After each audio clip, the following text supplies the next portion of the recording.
Okay, this is Jake. My whole goal with Jake at this point is to get more attention and continue to teach him to ignore distraction.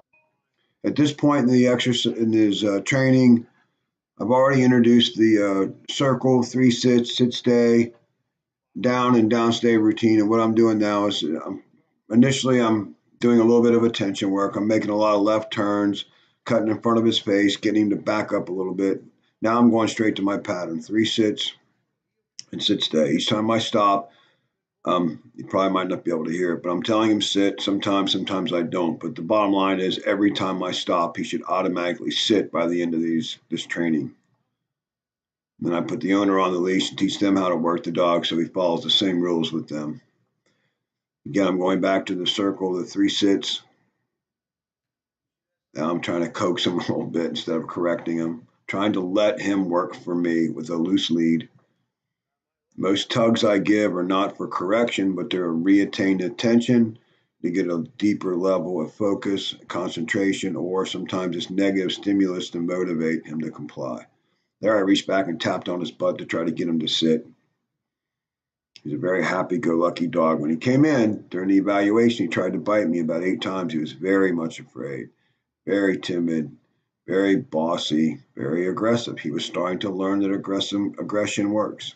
He took a big turnaround while I was here. Looks like my best friend here, which is great. Now I'm doing heel, sit, stay, and then a hand signal down, up by my face, down. The dog has to look at my face. Every time he sits, if I give this command like this, he has to look up to see if I'm going to give that command. Now here, what he's doing is anticipating my moves. He's laying down before I tell him. I'm sitting out in front of him, and I'm acting like I'm going to give him the down command, but I'm not giving it to him. So I'm not doing what he expects and what I've done in the past in this spot. So by not doing the down in this spot where I previously have, I'm forcing him to pay more attention and to wait for the commands. This session is a lot about waiting for the release command on down stay, waiting for me to give the commands on down, ignoring the leash like I'm doing here, swinging the leash around his head in a sit stay so he learns to ignore it, and then I go and give him the down command in a different spot than where he usually gets it. And now I drop the lead because I want to start teaching him at this point.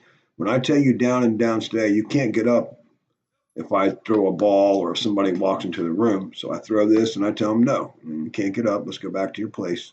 Come on, let's go back. So I really don't want to have to, I nudge him because he was using appeasement, trying to lick my leg or my hand, saying, oh, come on, let me get up. And I nudge him like I had a muscle spasm. I don't say a word when I nudge him. I don't say off or anything. It's just like a muscle spasm. So his body learns to quit all those little idiosyncrasies. So he gets up and I drag him back. I don't make it comfortable. If he gets up and chases the ball, I drag him back to the spot. There he goes again. Now I'm going to drag him again. I'm saying, no, let's go back to your place. Now I'm going to drag him back. So he learns the further you walk away and you break this command, the further you get dragged back. There's no mystery to it. I'm not mean. I'm fair. Very fair and consistent. That's why I use a pattern. And he learns that. He learns he can rely on me. He learns he can rely on nope, he got up again. Give him a little tug to tell him what direction I want his head to go in, which is towards the floor.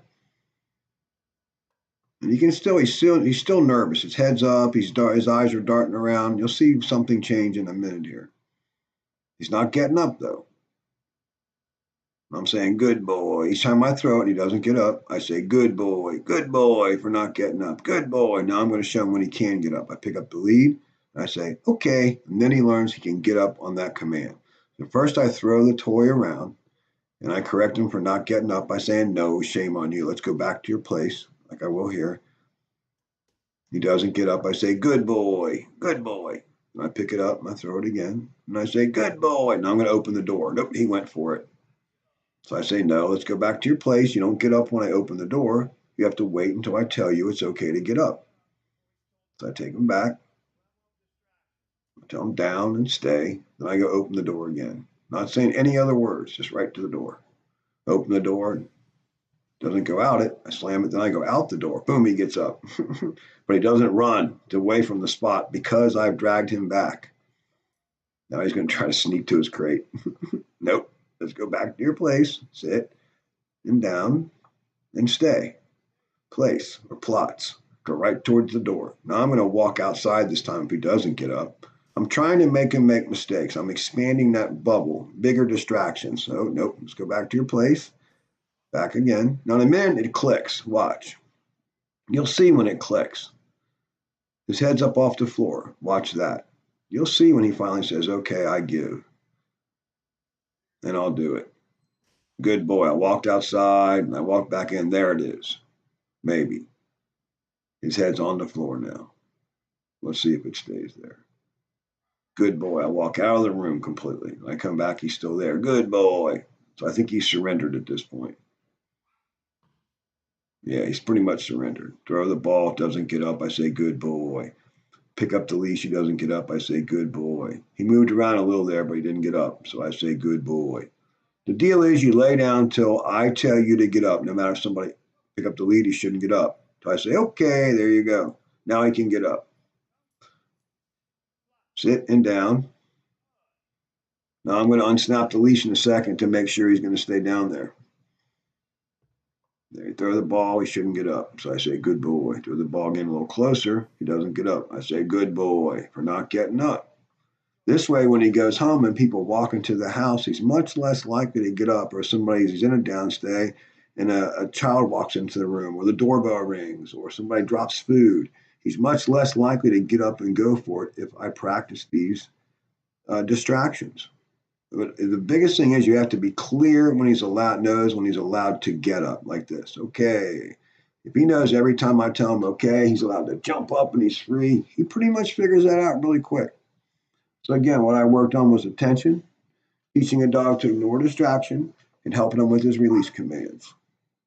My first railroad or merry-go-round ride on this new software, and I don't have my teeth yet, so bear with me.